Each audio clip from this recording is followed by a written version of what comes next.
Bienvenidas y bienvenidos a Encuentro y Palabra, un ciclo de conversaciones sobre salud mental y vida cotidiana. Hoy nos acompaña el licenciado en Psicología Agustín Guillerón, quien además es secretario de Extensión Universitaria y Derechos Humanos de la Facultad de Humanidades, Artes y Ciencias Sociales de la UADER. ¿Cómo estás, Agustín? Bienvenido. Bueno, muchas gracias. Muy contento gracias por la invitación. Bueno, gracias por sumarte a esta iniciativa. Y para empezar, me gustaría que nos puedas contar un poco cómo es que llegaste a articular tu formación y tu trabajo como licenciado en Psicología con Extensión Universitaria y Derechos Humanos. Bueno, la verdad que siempre fui participando de las distintas actividades de la facultad, un poco también porque como soy de la primer camada de la carrera, bueno, se necesitaban graduados para componer los consejos consultivos, los consejos directivos, los concursos. Se necesitaban, bueno, esa figura también de los graduados, entonces de alguna manera es como que siempre estuve vinculado a la vida política de la facultad y de la universidad. También como estudiante acompañé lo de las tomas en su momento y demás, pero más que nada es por esa razón, tal vez fue algo como más de ayudar y colaborar a ese proceso de institucionalización que tenía la facultad, que se estaba normalizando en la universidad. Y en ese sentido, como que de alguna manera teníamos que colaborar también para que esas instancias se formalizaran, digamos. El tema por ejemplo, el llamado de los concursos, que tenía que haber graduados siendo parte de los jurados. Bueno, como éramos de las primeras camadas, se necesitaba también de ese aporte para que todo lo que tenía que ver con lo administrativo, lo académico y demás, empezar a funcionar, digamos. Después, ese trabajo que fuiste haciendo dentro de la universidad te fue acercando mucho más al campo de los derechos humanos. Sí. Después, bueno, también al empezar a participar de un espacio político de la facultad, de alguna manera también me fui acercando más. Y bueno, ahí surgió la posibilidad de ser parte de la Secretaría de Extensión. Y bueno, yo creo que esa experiencia de la facultad a mí me cambió también la cabeza, en el sentido de que me permitió por ahí pensar incluso, bueno, lo de la salud mental, no solo tal vez de la carrera de psicología, sino también a partir de los otros campos disciplinares, ya que bueno, nuestra facultad tiene una diversidad de carreras, educación, ciencias sociales, artes. Eso también creo que colaboró también para que yo pensara la salud mental, o el campo de la salud mental, desde otra perspectiva, no solo desde el campo disciplinar de la psicología. Exacto, como un poco más allá. Y en cuanto a esto que decís, me pregunto justamente, en la actualidad, ¿cómo pensás o qué importancia te parece que tiene la salud mental en la facultad particularmente y en la universidad en general? Y yo creo que hoy creo que más que nunca es importante el tema de la salud mental. Creo que lo que le da la facultad nuestra es que nos permite, como digo, pensar la salud mental transdisciplinarmente, es decir, creo que quien se forma en nuestra facultad, quien hace la carrera ahí, me parece que tiene ese plus en el sentido de que convive con otras disciplinas, se nutre de otras disciplinas. Me parece que eso hace que la formación sea mucho más integral, y creo que bueno, la formación hoy más que nunca es sumamente importante por todos los problemas sociales que estamos atravesando. Cada vez parece que es más importante que exista la carrera, que se fortalezca, que crezca. Y bueno, en ese sentido creo que es fundamental, digamos, la salud mental, no solo para adentro, sino también para el interior de la universidad y la facultad. En ese sentido, bueno, siempre de los espacios que estamos se generan acciones y actividades que tienen que ver también con fortalecer la salud mental. Sí, también la universidad muchas veces se constituye como un campo en el que la salud mental se puede potenciar o no, dependiendo de las definiciones que se vayan tomando. Pero digo, en cuanto a esto que mencionás, pienso en la participación, por ejemplo, de los estudiantes dentro del ámbito académico y en cómo eso muchas veces contribuye, bueno, a generar condiciones de salud mental que sean dentro de este contexto social, político, económico, cultural tan particular, más o menos estables, ¿no?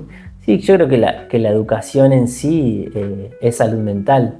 El poder tener el derecho a educarse y hacerlo, digamos, en una calidad académica, Y bueno, no solo académica, sino también la formación integral, como digo, no es solo la formación académica, sino el pasar por los espacios de extensión, los proyectos comunitarios, poder recibir un aprendizaje de los distintos aspectos o dimensiones por los cuales uno circula dentro de la facultad, claramente que enriquece y bueno, genera salud mental en el sentido de que también uno puede abrir su pensamiento, puede mirar las cosas desde otras perspectivas, incorpora muchas veces, qué sé yo, la perspectiva histórica, los procesos sociales, los conflictos sociales, la filosofía. Es decir, bueno, son muchas disciplinas que, digamos, que uno ahí en la facultad se nutre de eso y creo que cambian la vida fundamentalmente, sobre todo, bueno, teniendo en cuenta que muchas de los estudiantes que pasan por nuestra facultad, por nuestra universidad, provienen de primeras generaciones de universitarios. Entonces, en ese sentido, creo que bueno, la educación en sí hace crecer y hace mirar el mundo de una manera distinta.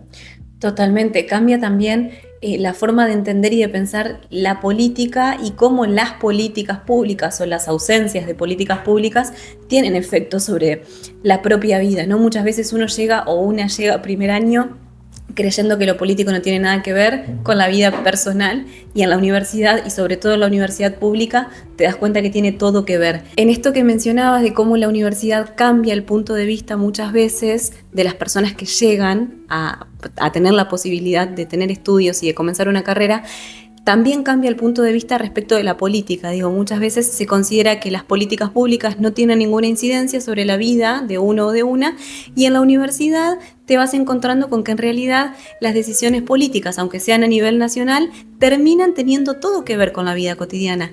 En ese sentido, ¿cómo te parece que se transformó el paradigma? ¿Qué vino a aportar la nueva ley de salud mental del 2010? ¿Y qué te parece que está en riesgo con el proyecto de reforma de esa ley?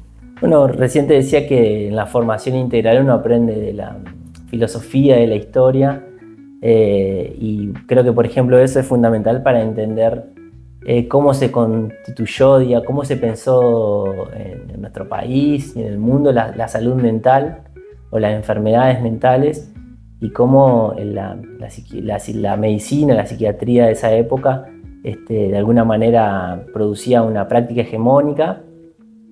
Y bueno, poder aprender en la facultad la historia de la construcción de esa práctica y de pensar, digamos, las enfermedades y los padecimientos mentales son fundamentales, y en ese sentido creo que hoy más que nunca es importante poder valorar o poder leer esa historia, esa construcción política histórica, para entender la gravedad que tiene, por ejemplo, modificar aspectos centrales de la ley, como tiene que ver la concepción de trastorno, de padecimiento por trastorno.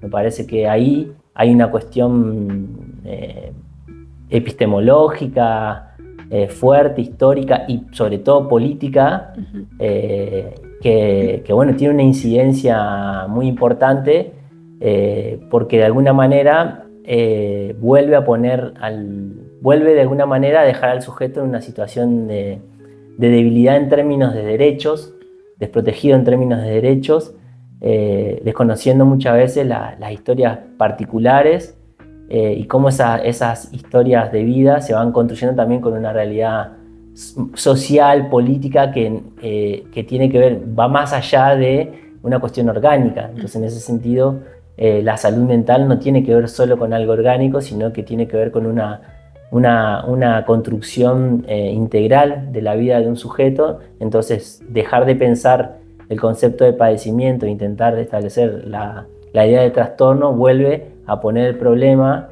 en la cuestión biológica, orgánica, desconociendo los procesos sociales y culturales de las personas. Uh-huh. En ese sentido me parece algo muy complejo, porque bueno, se vuelve a perder de la mirada individual, por ahí singular, mejor dicho, intentando, bueno, volver a esta idea de la normalidad y de lo patológico, y sobre todo también recuperar esta idea de la peligrosidad.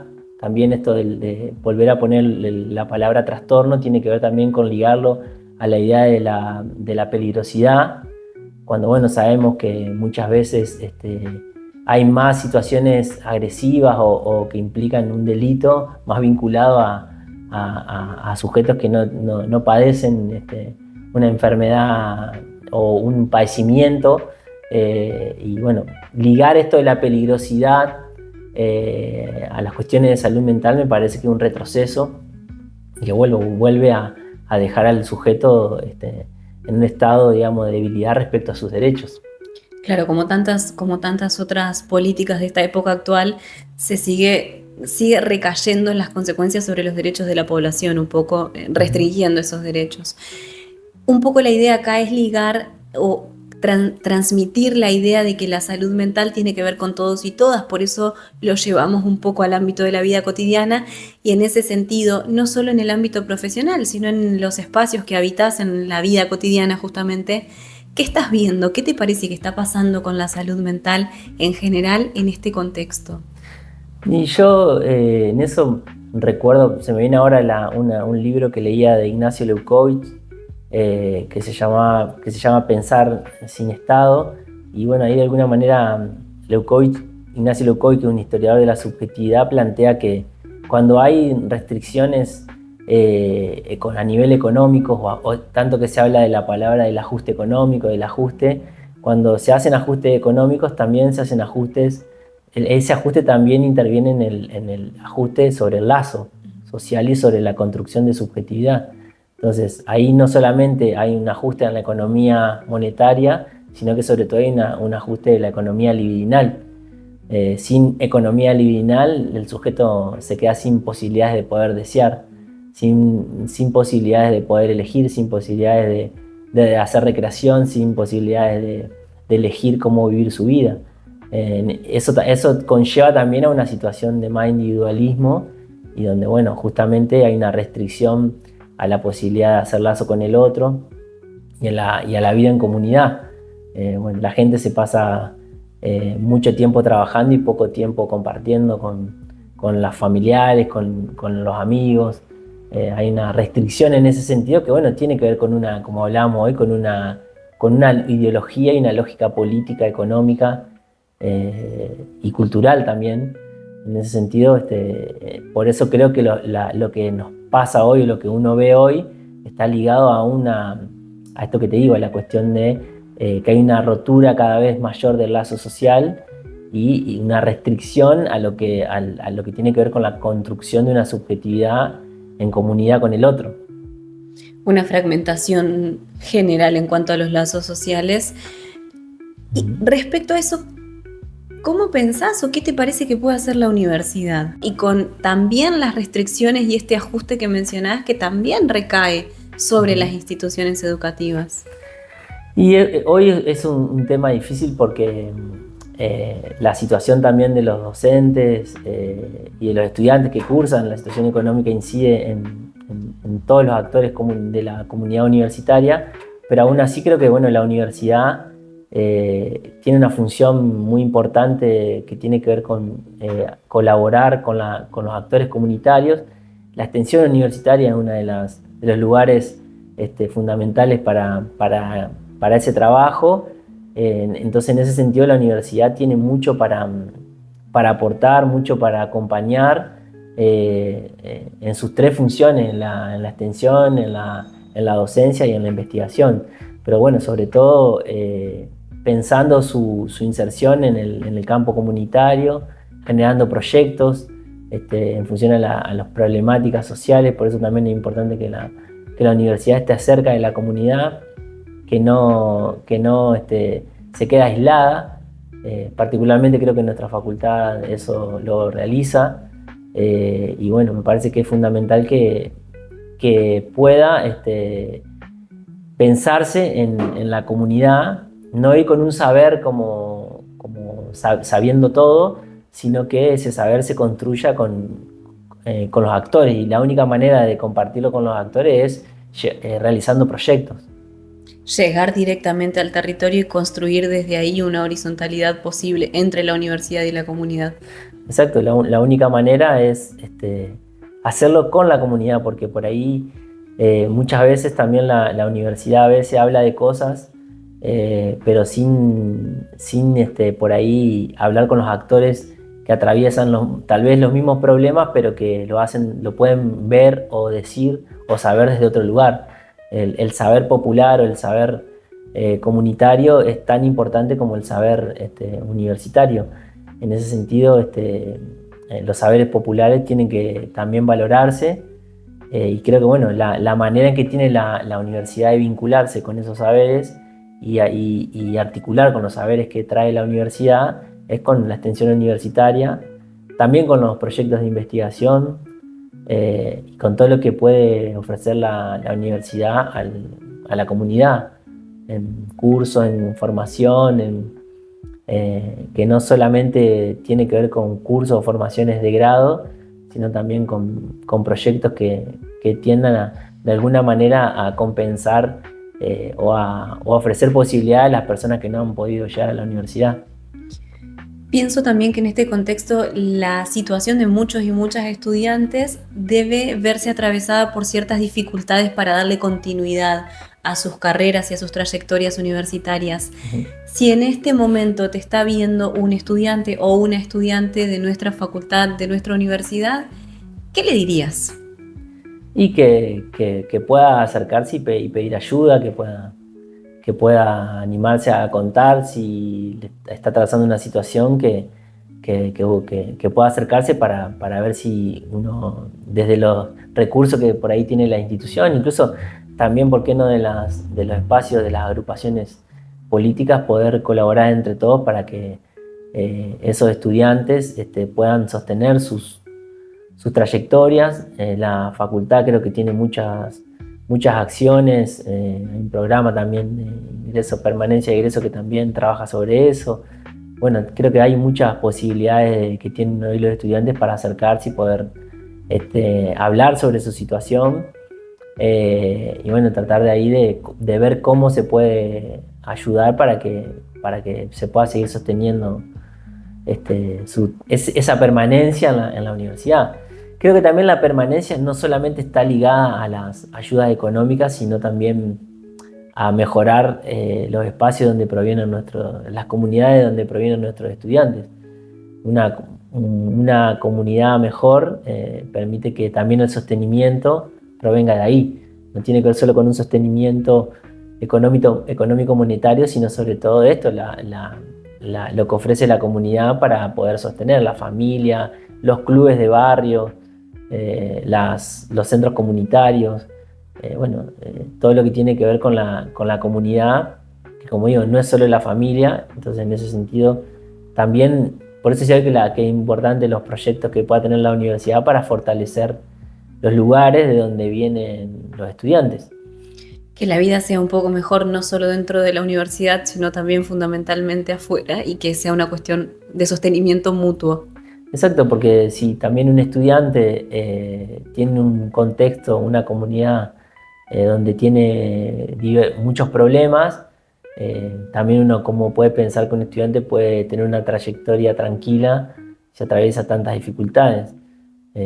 Creo que una política importante tiene que ver con eso, con pensar también que las permanencias y las trayectorias no solo tienen que ver con las becas o con los espacios que la universidad puede brindar dentro de la facultad, sino sobre todo qué hace en su comunidad. Bueno, Agustín, muchas gracias por sumarte a participar de este espacio, por acercarle un poco de la realidad también universitaria, más institucional, a quienes están del otro lado, y bueno, también por el trabajo cotidiano que sabemos que haces en este enlace entre universidad y comunidad. Ojalá que este sea el primero de otros encuentros posibles. Bueno, muchas gracias por la invitación.